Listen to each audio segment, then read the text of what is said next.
este video vamos a trabajar circuitos ya donde tenemos mezclas de resistencias que están en serie y resistencias que están en paralelo. Entonces lo primero que vamos a hacer es que vamos a identificar nuestros nodos. Entonces aquí tenemos un nodo, perdón.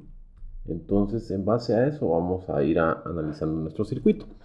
La importancia aquí está en que nosotros veamos bien qué es lo que pasa en los nodos. Nosotros sabemos de que por esta resistencia está pasando una corriente, le vamos a llamar la corriente I1, que es la que pasa por R1, y después tenemos que la corriente I1 se divide en dos. Está la corriente I2, que es de la resistencia 2, y la corriente I3, que está en la resistencia 3. Entonces lo que vamos a hacer nosotros es que vamos a ir analizando este circuito paso a paso y vamos a encontrar esas corrientes. Nosotros sabemos que las caídas de voltaje aquí son iguales a la fuente, ¿verdad? Y encontrar la caída de voltaje en esta resistencia. Y todo lo vamos a ir haciendo poco a poco. Lo interesante es que nosotros tenemos que identificar los nodos porque eso es lo que nos va a decir cuando dos resistencias están en paralelo. Siempre vamos a hacer nuestro análisis. Bueno, si me conviene mucho siempre hacer el análisis de en esta dirección. En este caso sería de derecha a izquierda y yo voy caminando hacia la fuente. Entonces, estos son realmente circuitos muy sencillos los que voy a analizar. El primer ejemplo es muy sencillo. Más adelante vamos a ver algunas otras técnicas que hay para circuitos un poco más complejos. Pero ¿por qué estamos trabajando solo de resistencias? Porque más adelante, cuando agreguemos ya nuestros capacitores y nuestros inductores, nos vamos a dar cuenta que todo eso se puede trabajar pensando como que fueran resistencias. Entonces, por eso le dedicamos mucho tiempo a las resistencias. Entonces, veamos esto. Analizando esto, yo me doy cuenta que estas dos resistencias, la R2 y la R3, comparten un punto en común, que serían, bueno, dos puntos en común. Dense cuenta que comparte, si yo le llamo a este el punto A y a este el punto B, esta resistencia tiene por encima A y por abajo a B, igual todo esto sería A, todo esto sería B. Entonces podemos decir que estas dos resistencias están en paralelo. Entonces pasamos a encontrar el equivalente en paralelo, que sería el paralelo R2 y R3. La notación que estamos usando para ese es, bueno, eso depende de cada libro, pero se puede decir la resistencia la resistencia 1,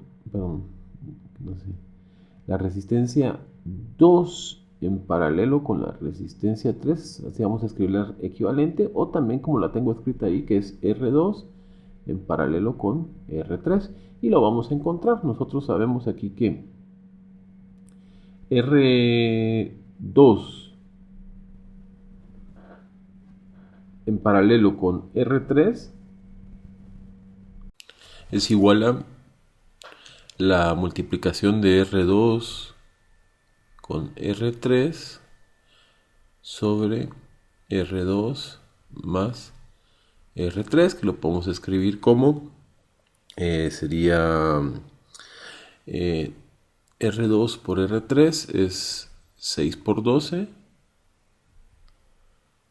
dividido 6 más 12. Multiplicamos y simplificamos y nos queda que es igual a 4K ohms. Entonces ya sabemos que esta resistencia que tenemos aquí es de 4K ohms. ¿Está bien? Ahora, si nos damos cuenta, ahora la resistencia R1 con el paralelo nos quedó en serie, porque si se dan cuenta solo tienen en común un punto, que sería este que está acá, y va la fuente, pasa por esta resistencia y regresa a la Tierra. Entonces nosotros sabemos que estas dos resistencias están en serie. Entonces tenemos que hacer el serie de esos dos. Entonces sería lo tengo notado como R1 más R2 en paralelo con R3 es igual a 6K ohms. Ya con esa información nosotros podemos venir y encontrar cuál sería la corriente I1, es decir, la corriente que pasa aquí por la resistencia 1. Entonces, para encontrar esa corriente, va a ser como es en serie, ¿verdad? Yo sé que la corriente 1 pasa toda por acá, pasa toda por acá. Entonces nos va a quedar que la corriente 1 la vamos a hacer en otro color, en color azul. Vamos a decir que corriente 1 es igual a, por ley de Ohm, nosotros sabemos que el voltaje es igual a I por R. Yo voy a despejar y de ahí me queda que el voltaje, que es de 54 voltios, lo dividimos dentro de la resistencia, que es de 6K ohmios, ¿no? Entonces recuérdense que K es 1000, ¿verdad? O sea, como 10 a la menos 2, no menos 3. Lo importante es, como tengo K en el denominador y voltaje arriba, entonces yo sé que esto va a quedar en miliamperios. Entonces me quedaría 54 dividido dentro de 6 son 9 miliamperios. Eso quiere decir que, lo voy a ir escribiendo aquí, la corriente esta que está aquí, que le estamos llamando I1, y ahora viene la corriente I1, pasa por la resistencia, y ahora pasa por, está en paralelo.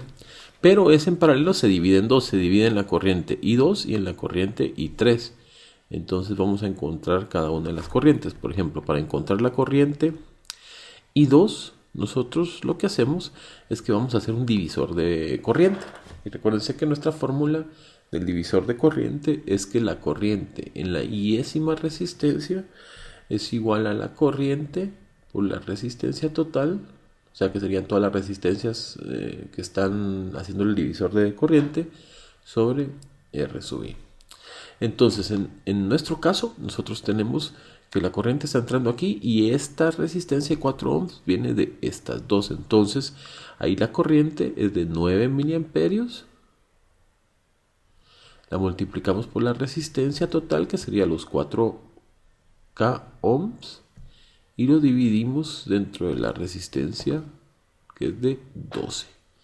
Entonces hacemos 9 por 4 dividido 12, nos queda 3 miliamperios. O sea que la corriente 2, que es la corriente esta que yo tengo marcada aquí, es de 3 miliamperios. Y ahora hacemos la corriente 3. La corriente 3 simplemente sería, como pasan 9 aquí, es lo que me falta para llegar a 9, entonces serían 6 miliamperios. O podrían hacer el divisor de voltaje si ustedes quieren, no hay ningún problema.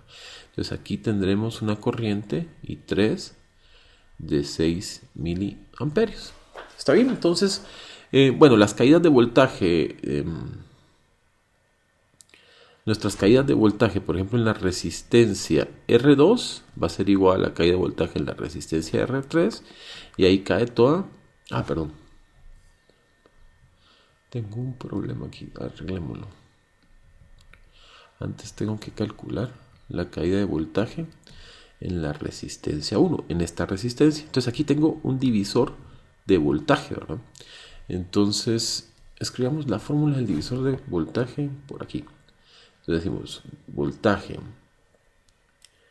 caído en la resistencia I es igual a el voltaje de entrada por la resistencia a la que le queremos calcular cuánto está cayendo por la resistencia total.